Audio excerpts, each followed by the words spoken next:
Me as an artist or a composer or a writer, um, I was actually inspired to write music back in the early 90s.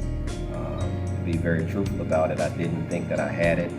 I was a little bit insecure about my writing ability. I think I had this fear of nobody's gonna like anything that I write, and even back then in the 70s and the 80s, you had the Hawkins and the Clark sisters and the Crouches, and those were big names. James Cleveland, they were all big names in gospel music, and so those were the persons that we all looked to. We were all inspired by them and by their ability to write timeless songs, classics. We would call them classics nowadays, but I was inspired by them as the artist that I've become today, and I think that those artists are my foundation for what I do, and I've always wanted to make sure that my music, that the type of music that I wrote was music that would stick to the bones, and that would transcend generations. I didn't just want to write pop-up songs that would be in and out, only for a short season and then fade off. I wanted them to be timeless classics. So I studied the Hawkins, I studied Andre Crouch, Sandra Crouch, and many of those gospel greats who we listen to even today.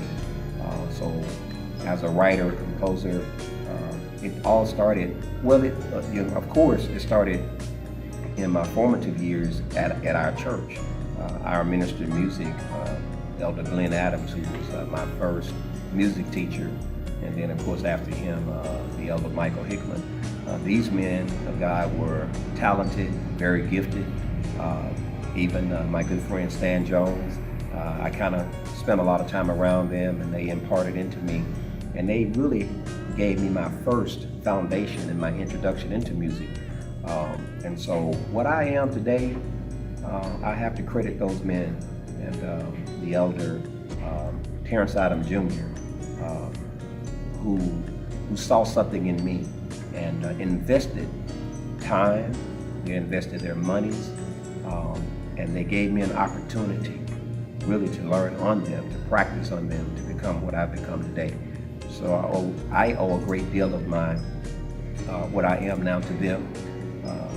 So the writing and the composing, it all came through those channels. And I think that even today, artists coming along, it's good when they can be imparted into. We see a lot of them who they have the skill, they have the gift, and you even see the ability, but they don't really have the training, the foundation to last. And so I think with the type of training that I had, it gave me the opportunity to keep going and to see my music last. Someone told me one time that if you write a song and a little child likes the song, they said that that's a good indication that that song has a long chance of being loved by generations. So I took that to heart as well.